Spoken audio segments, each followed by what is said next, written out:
So these days, they don't want you to be able to check your transmission fluid or change it, not by the DIY anyways, you know, do it at home or whatever. And on a car like this, with a CVT transmission, they tell you, the dealer says, change it once in 60,000 miles. That's a long time. Now the aftermarket mechanic, he tells you to do it every 30,000 miles. Well, I believe the aftermarket mechanic, because they really work hard to figure out how to fix your car without having to go to school. Sometimes they do go to school to find out, but this is after other mechanics has already got the experience doing it over and over. And they got to learn from somewhere. But this particular car had a filler tube coming from the transmission, but it had a plug in the end of the tube with no stick in it. So you couldn't check your transmission fluid. You wouldn't even know how much was in it at all without, you know, getting up under it and going to the plug where you fill it, open it up and see if it pours out a little bit. If it does, it's full. If it don't, then it may not be full. And then they want you to have like a $3,000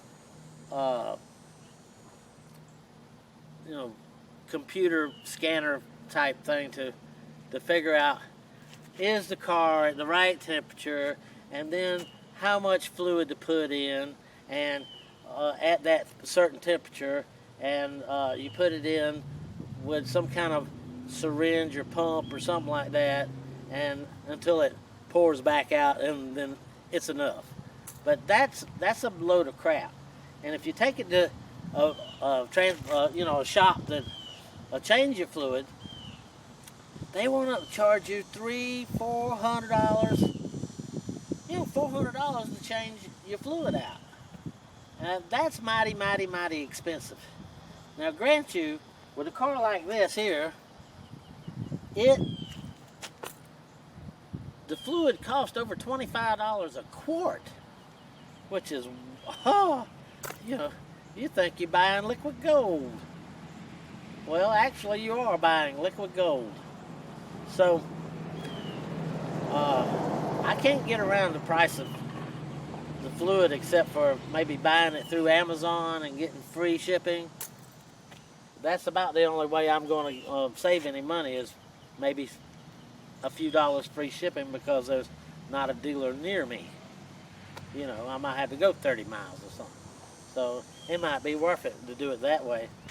But they want you to still buy 5 quarts at a time to get that price down. So be it. If you change it, enough times, and change it 3 times, then, you'll have enough times.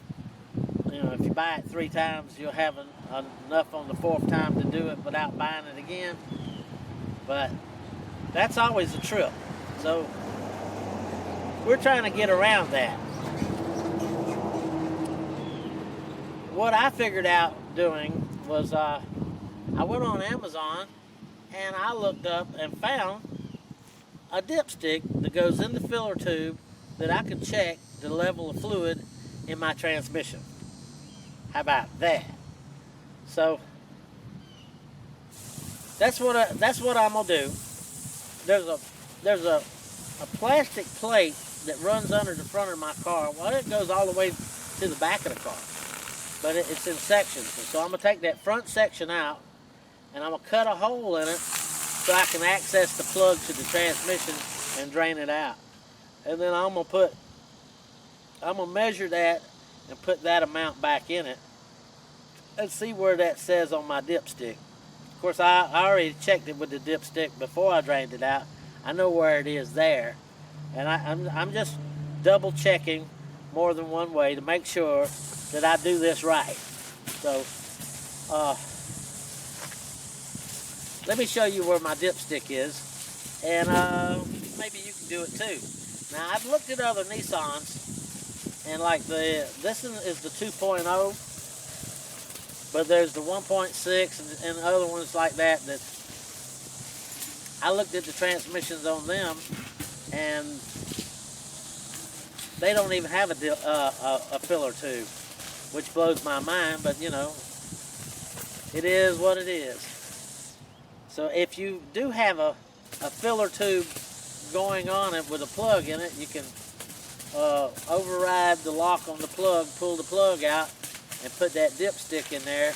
The dipstick is attached to a plug just like the plug that's in it, the dummy plug, and you just put it back in there.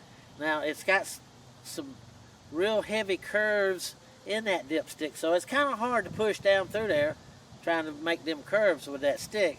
But be patient, don't over force it, and it'll go in and you can check your fluid. But you don't have to have it at a certain temperature or nothing, because you'll have a hot and cold level on that stick. And so right there, you know, spend $100 on fluid, and well, it's $125 on fluid for 5 quarts. But then you know, after every 3 changes, you'll have another a change you don't have to buy. It's the way it is. But that's the way to save money with that, because these transmissions are you know, they're only guaranteed from the factory for 60,000 miles, right? So they most generally go out at 70,000 miles. But if you keep that fluid clean, change it regularly, I say every 20,000 miles. I mean, it's worth $100 every 20,000 miles to make sure you don't have to spend $4,000 to $7,000 on another transmission, and all that time not having your car and rent another car because you have to have transportation. That is a win-win to me. And the transmissions get so much good gas mileage. I get in town 32 miles to the gallon with this car. And on the open road, if I'm not around a bunch of traffic on I-20 or, you know, interstate or whatever, and not running into any traffic jams, or getting up behind somebody that wants to go fast, slow, you know what I'm talking about, then my fuel economy, if I don't have any resistance, I can get up to 44 miles to the gallon. That don't happen often because you got too many idiots on the road. That's the way life is made. But let's take a look at this this stick and everything, and I'll show you what I'm talking about.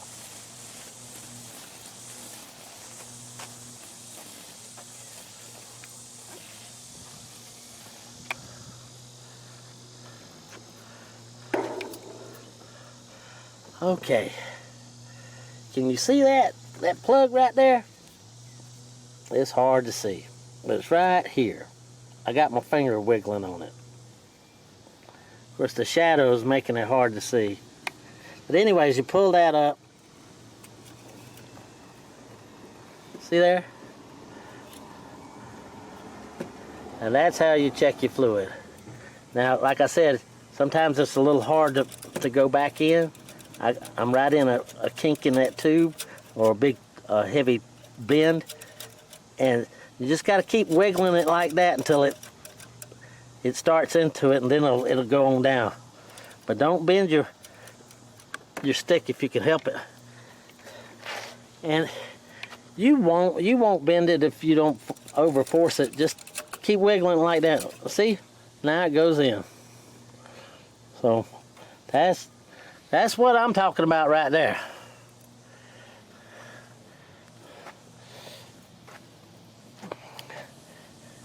And it holds about 3.5 quarts of that transmission fluid. So there you go. Measure it out, check it, and when you're checking the fluid, you know, when you first crank it up, put it in reverse, wait a couple seconds, put it in neutral, wait a couple seconds, put it in drive, wait a couple seconds, put it in low, wait a couple seconds, and then go backwards, back to drive, back to neutral, back to reverse, and wait, 3-4 seconds at a time, 5 seconds, something like that, Give it a time for it to pump into the channels and all that, and leave it idling, and pull your stick and check the level, and you'll do good. And watch your temperature on the dash, because once it starts reading hot, then you need to look at the level of fluid at being hot. Or if you wait for it to get cold again, look at the temperature gauge on the dash, and if it's cold, have it idling, run it through the gears, make sure it's all pumped up, and check it and see what it is at when it's cold. And yeah, you can't go wrong. And my transmission works really good. I'm at 66,000 miles now, and I don't see any problem with my transmission. There's no noise, no nothing, and I'm really confident that I'm gonna get at least another 50, 60, maybe 70,000 miles off of it. I'm confident of that. But and I put around 250 to 270 miles a day on this car, so it ought to hold up pretty good, I think. It's a really nice car too. Well, that's about all I got. Until next time, in the next video, y'all come see me. I'll tell you a lot of good stuff. Thanks for seeing us on Cracker Swamp.